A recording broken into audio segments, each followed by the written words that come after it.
आज की ये एपिसोड काफी बेहतरीन होने वाली है। जैसा कि जोंग उन दोनों को जाते हुए देख रहे थे और वह सोच रहे थे ये लोग तो बिल्कुल नहीं समझ पा रहे हैं कि इनके सामने दुश्मन कितने ज्यादा पावरफुल हैं और उन्हें ऐसा लगता है कि हेवनली गॉड टीम तो उन्हें बचा लेगी।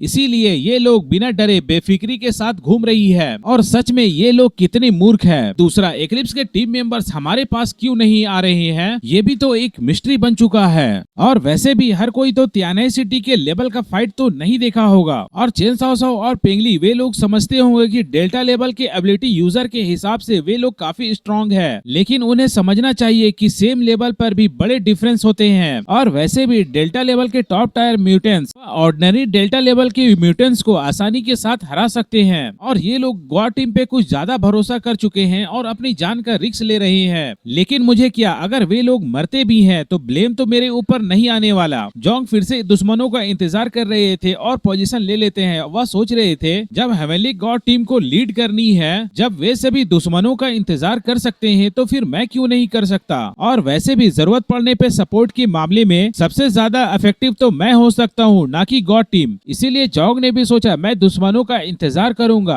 और दुश्मन के वीकनेस सामने आने के बाद मैं उस पे अटैक करूंगा। लेकिन ये बात तो अभी भी क्लियर नहीं है कि वे सभी मेरे तरफ क्यों नहीं आ रहे हैं। चेन साओ और पेंगली वे लोग जोंग से अलग होने के बाद चेन साओ हेडक्वार्टर को कॉल करती है और वह बता रही थी, हेलो हेडक्वार्टर, मैं चेन साओ हूँ, मैं जोंग और लियांगयू से अलग हो चुकी हूँ। वे लोग ऑर्डर फॉलो नहीं कर रहे थे, वे सभी जैंगनिंग स्क्वायर के आउटर एरिया में टाइम वेस्ट कर रहे हैं, इसलिए हमने सेपरेट होने का डिसीजन लिया। और कमांडर जुजेंग वह उनकी बात सुनते हैं और कामली रिप्लाई देते हैं, ठीक है मैं समझ गया और मैं सहमत हूँ कि आप लोग अपने दम पे काम कर सकते हैं। और चेन साओ वह सोच रही थी कि कमांडर ने जोंग को कुछ बुरा भला नहीं कहा और चेन साओ सोच रही थी हाई कमांड आगे क्या करना चाहते हैं मुझे नहीं पता, इसलिए मुझे ज्यादा कुछ बोलना नहीं चाहिए। और कमांडर जुजेंग वह जोंग की एक्टिविटी को देखकर वह कह रहे थे, मैं तो भूल ही गया ये आदमी काफी ज्यादा डिफेंसिव होता है, इसका तो बिहेवियर डिफेंसिव टाइप का है और उसके लिए तो स्कॉट बनना वह काफी मुश्किल है।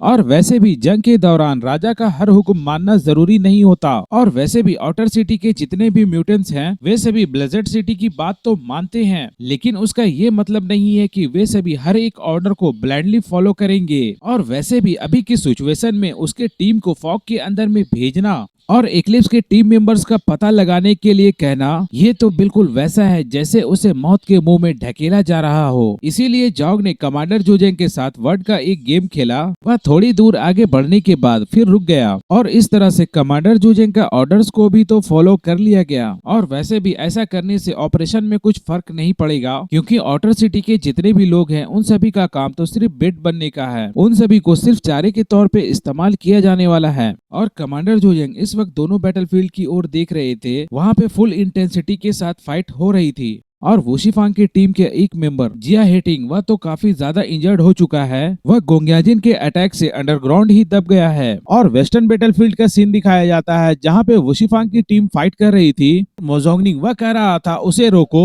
और वुशिफांग वह समझ चुका था कि ये बहुत ही बड़े मात्रा में सोल बिस्ट क्रिएट कर रहा है जिससे ये ब्लास्ट करने वाला है। और हालांकि वुशिफांग बहुत ही ज्यादा घायल था, उसके हाथ फट चुके थे और गोंग्याजिन वह जब टाइगर में ट्रांसफॉर्म हो गया था उस वक्त वुशिफांग भी उससे फाइट नहीं कर पा रहा था। उन दोनों के वेपन्स के टकराव की वजह से वुशिफांग के हाथ पूरी तरह से जख्मी हो गए। और दूसरी तरफ क्लोन ने भी डिसाइड किया कि वह अपने तीर कमान को हटाकर वह क्लोज कॉम्बैट फाइट करने का डिसाइड किया और वुशिफांग का वेपन्स उसके क्लोन ने उठा लिया। अब वे दोनों मिलकर क्लोज कॉम्बैट फाइट करेंगे। हालांकि ये डिसीजन तो अच्छा नहीं था, लेकिन ऑप्शन न होने के कारण उन लोगों को ऐसा करना पड़ा। गोंग्याजिन वह भी समझ चुके थे कि ये लोग अपनी लास्ट एफर्ट को लगाना चाहते हैं। वह मुस्कुराते हुए कह रहा था, तुम लोग मुझे रोकना चाहते हो, वह भी कुछ कमजोरों के दम पर, तुम लोग काफी ज्यादा मूर्ख हो। वुशिफांग और उसके क्लोन जैसे ही दोनों आगे बढ़ते हैं, गोंग्याजिन भी तैयार था, वह भी किसी बुलेट ट्रेन की तरह काफी फास्ट तरीके से एक पंच मारता है जो कि सीधे क्लोन को जाकर लगती है, बूम। वुशिफांग का अवतार वह सबसे आगे था, इसलिए उसे कुछ ज्यादा चोट लगा और वुशिफांग को इंटरनल ब्लीडिंग होने लगी और क्लोन के घायल होने की वजह से वुशिफांग भी और भी ज्यादा घायल हो गया। और वुशिफांग सोच रहा था अगर मैं डेल्टा लेवल 4 का म्यूटेंट नहीं होता तो मैं उसी वक्त मारा जाता। था और गोंगयांजिन वोशिफांग की क्लोन को जान से मारने ही वाला था। तभी अब वक्त आ गया है ली वेहाई का। ली वेहाई अपना काम करना शुरू कर दिया जो कि टेलीपोर्टेशन वाला क्षमता है और गोंगयांजिन वहां से तुरंत टेलीपोर्ट हो जाता है और आसमान में नजर आता है। और वोशिफांग की हालत तो पूरी खराब हो गई है, अब वह फाइट भी नहीं कर पा रहा है। अगर वोशिफांग को टाइम पे ट्रीटमेंट नहीं मिला तो वह मारा जाएगा। वोशिफांग ने यहाँ पे अपनी पूरी जान लगाकर फाइट किया और वह अपने टीममेट्स के लिए एक ओपनिंग क्रिएट किया और मोजोंगनी वह भी अपने ब्लास्टिंग सोल बिस्ट को बना रहा था। वह अपने सोल बिस्ट को ब्लास्ट करने के लिए इस बार काफी बड़े मात्रा में उसे तैयार कर रहा था क्योंकि वह भी जान चुका था कि ये हमारा आखिरी चांस है। अगर इस बार मैं उसे नहीं मार पाया तो फिर गोंगयांजिन से हम लोग नहीं जीत पाएंगे। और मोजोंगनी वह बहुत सारा सोल बिस्ट बना चुका था और उसे गोंगयांजिन की तरफ भेज रहा था और गोंगयांजिन जिसे अभी अभी आसमान में टेलीपोर्ट किया गया है वह कुछ कर भी नहीं पा रहा था। और अचानक आसमान में जोर का ब्लास्ट होता है। गोंगयांजिन पूरी तरह से उस ब्लास्ट में था, लेकिन जैसे ही गोंगयांजिन आसमान से नीचे आया स्पष्ट रूप से देखा जाता है कि सिर्फ उसके बाल ही झुलसे हैं और उसे कुछ फर्क नहीं पड़ा है। इवन उसके शरीर में एक जख्म एक घाव भी नहीं था। और वोशिफांग उसे देखकर सोच रहा था ऐसे राक्षस से हम लोग कैसे लड़ सकते हैं, इसे तो इतना बड़ा ब्लास्ट से भी कुछ फर्क नहीं पड़ा। और मोजोंगनिंग भी जब देखा कि गोंगयांजिन को कुछ नहीं हुआ है वह भी अपने सर को पकड़ लिया और मोजोंगनिंग वह भी कह रहा था ये तो राक्षस है, सब खत्म हो गया, अब क्या होगा।